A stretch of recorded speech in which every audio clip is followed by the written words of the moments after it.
नमस्कार सर्वांना, मराठीलॉजी आपल्या चॅनलमध्ये तुमचे सर्वांचे स्वागत आहोत. आज आपण जोडी तुझी माझी ही कथा बघणार आहोत.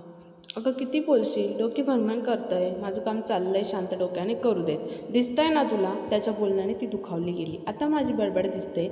लग्नाआधी तर किती गोड कौतुक म्हणून करायचा, तुझं बोलणं ऐकत राहावं असं म्हणायचं, आणि आता कुठे गेलं प्रेम? लग्नाआधी प्रियसी, लग्नानंतर मोलकरीण. खरंच बाईच्या जातीत असंच असतं. लग्नाआधी कोडकौतुक आणि लग्नानंतर हम आपके हे कोण? ती मनातून बोलून नाराज होऊन बेडरूममध्ये निघून गेली. मनात त्याच्या बोलण्याची सल तिला टोचत होती. दुपारची झोप काही येईना. बाहेर जावं तर याच्याशी अबोला. तिला काय करावं सुचत नव्हतं. निश्चित पडून राहिली बेडवर. त्यात तिला शांत बसणं जमत नसे. गप्पा मारणे तिचा आवडता छंद.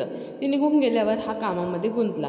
कोरोनामुळे वर्क फ्रॉम होम चालले होते. त्यात तिच्या बडबडीने कामात लक्षही लागेना.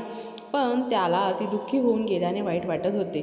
तिची तरी काय चूक? शांत बसणं तिच्या स्वभावातच नव्हतं. घर त्याला सुनं वाटत होतं. घरात पसरलेली शांतता त्याला त्रासदायक वाटत होती. तिचा बोला त्याला असह्य करत होता. ती येईल आणि बोलेल याकडे त्याचे लक्ष लागून राहिलं. काम करता करता त्याचं लक्ष तिच्या दरवाजाकडे जात होतं. कशाला बोललो मी तिला? जरा रागावर नियंत्रण ठेवलं पाहिजे होतं. तिला बोलण्याचा त्याला पश्चाताप होत होता. कोणाशी बोलणार एकटी घरात? मी नसल्यावर कसं दिवस काढत असेल ती? तो विचार करत बसला. संध्याकाळी 6 वाजत आले तरी आज त्याला चहा मिळाला नव्हता. कधी चहामुळे चहा, नाश्ता, जेवण विसरणारा तो, ती मात्र न चुकता रोज काळजीने चहा, नाश्ता, जेवण देणारी त्याला आठवत होती. आज त्याने तिच्याशी बोलायचं ठरवलं. तिच्या दुखावलेल्या मनावर अलगद फुंकर मारण्यासाठी तो उठला. किचनमध्ये जाऊन त्याने दोघांसाठी कॉफी करायला घेतली.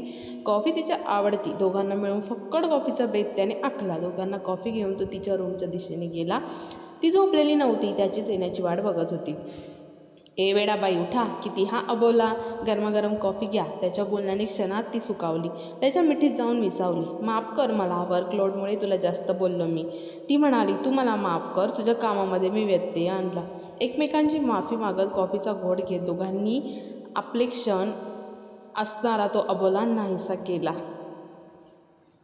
तर कशी वाटली ही कथा जरूर कळवा, आणि आपल्या चॅनलवर नवीन असाल तर चॅनलला सबस्क्राईब जरूर करा आणि शेजारील बेल आयकॉनसुद्धा नक्की प्रेस करा, जेणेकरून अशाच नवनवीन व्हिडिओचे अपडेट्स तुम्हाला लवकरात लवकर मिळून जातील.